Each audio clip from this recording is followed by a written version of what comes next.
بسم الله الرحمن الرحیم. السلام علیکم. 26 رمضان 1441 هجری به مطابق 19 مئی 2020 بروز منگل د سعودي عرب په باره کې تازه خبرونه اورئ. د لومبۍ خبر چې کم دی هغه د پاکستانیانو په باره کې دی چې هغوی به خپل ملک ته څنګه ځي. نو د دې په باره کې دا خبر داسې دی چې خصوصي پلیټونو ټیکټونه دا سفارۍ نه میلاویږي. په پی آی ای عمله دا په سفاره کې ناسته ده او هغه دا ټیکټونه جاري کي او د یو ټیکټ قیمت چې کم دی هغه 1861 ریاله دی او دا ټیکټ چې د یو ځل واغسته دا ناقابل واپسي دی، دا واپس کیږي نه بیا.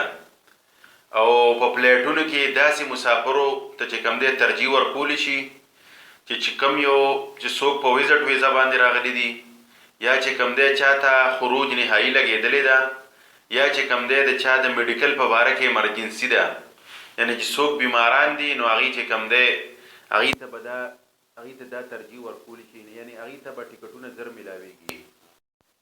دا دویم خبر چې کم دی دا د کرونا باره کې دی. په سعودي عرب کې چې کم دی نور 2593 مریضانو چې کم دی تصدیق شوی دی، یعنی دی ټیسټونه پازیټیو راغلي دي، په دې کې د کرونې د مرض تشخیص شوی دی. دا دریم خبر چې کم دی په سعودي عرب کې الرئیس کمیشنري یو علاقه را په هغې کې چې کم دی اور اورېدلې ده. دا څلورم خبر چې کم دی دا د سګرټو د تماکو په باره کې دی. اوس به چې کم دی په بکالو کې او په سوپر سټورونو کې به تاسو ته سګرټ میلاویږي او د تماکو یعنی دا شیشه به میلاویږي، موږ ورته چیلم وایو. خو د دې به څه خاص شرایط دي. وزیر بلدیال دا ویلي دي چې دا به د 18 کالو نه کم چې کم کسانی هغوی ته به دا چیز خرڅوی به نه په هغوی باندې. او دا د دې په وجه وزیر بلدیات دا چې کم دی دا اعلان وکړو چې بعضې علاقو کې به دا شیشه شوه یا چیلم یا سګرټې شوې دا به ډېر ګرانې خرڅېدې، ځکه چې دا به عام نو منافعخوران کسان چې کومونو د دې نه به یې غلطه پیدا اخسته او دا شیشه او دا سګرټې به ډېرې ګرانې خرڅولې. نو دا چې کم دی د دې په وجه به چې کم دی دا به اوس په سوپر سټورونو کې به هم میلاویږي، خو په دې کې چې کم دی نسوار نشته. د نسوارو په باره کې څه ذکر نه دی کړی چې دا به هم په بکالو کې میلاویږي. اوس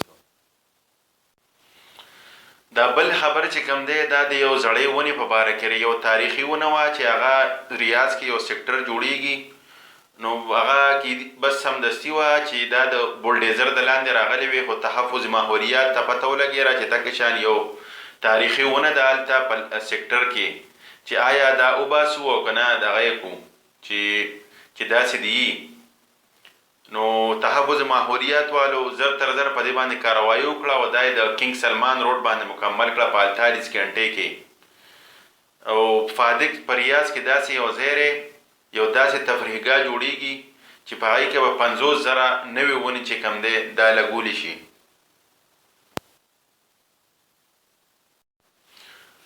دا بل خبر چې کم دی دا د فرجت سکیم په باره کې دی. دا فرجت سکیم په د دې په برکت سره 3000 د زیات قیدیان چې کم دی دا د قیدیانو نه د قید نه چې کم دی وباسلی شو د دې فرجت سکیم په برکت سره.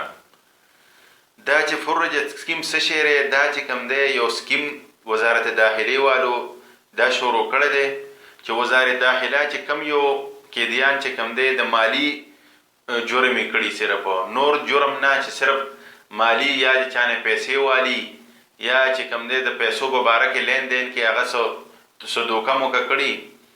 نو د هغې په وزارت داخله د خپل طرف نه چې کم دی په یو کال کې 136 میلیون ریال ادا کړو.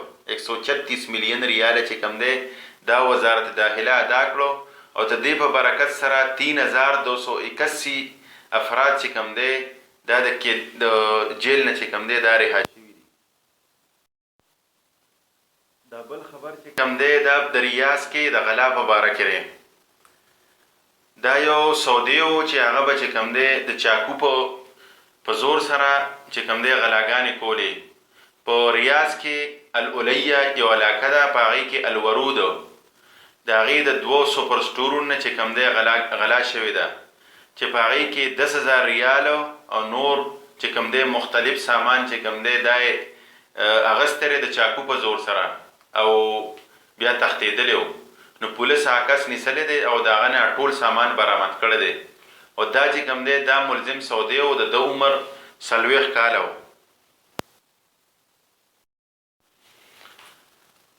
دا بل خبر چې کوم دی دا د کرفیو کې په کورونو کې د اور لګولو واقعات زیات شوي دي او په مدینه کې د ټول تمام غیر ملکونو دپاره په مدینه کې د ټولو غیر ملکیانو دپاره ورکرانو یعنی عمالانو دپاره د مناسب رهایش چې کوم دی انتظام شوی دی او د ټول په سعودي عرب کې په ریاض کې د کرفیو د ټولو نه زیات چې کوم دی خلاف ورزي دا په سعودي عرب کې په ریاض کې کیږي او په سعودي عرب کې په یو ورځ کې 3000 مریضان چې کوم دی دا صحت یاب شوي دي او په ریاض کې د سوالګرو خلاف چې کوم دی دا مهم جاری دی او په دې کې چې کوم دی 40 غیر ملکیان چې کوم دی دا گرفتار شوي دي چې چا به سوالونه کولو یعنی سوال به کو نو ریاض کې چې کوم دی دا گرفتار شوي دي 40 کسانو. نو دا و د سعودي عرب په باره کې نوې خبرونه. ستاسو د قیمتي وخت ډېره شکریه. سبا کې به انشاءالله تاسو ته نور د سعودي عرب په باره کې تازه خبرونه انشاءالله وایو. په دعاګانو کې یاد ساتئ. السلام علیکم ورحمت الله وبرکاته.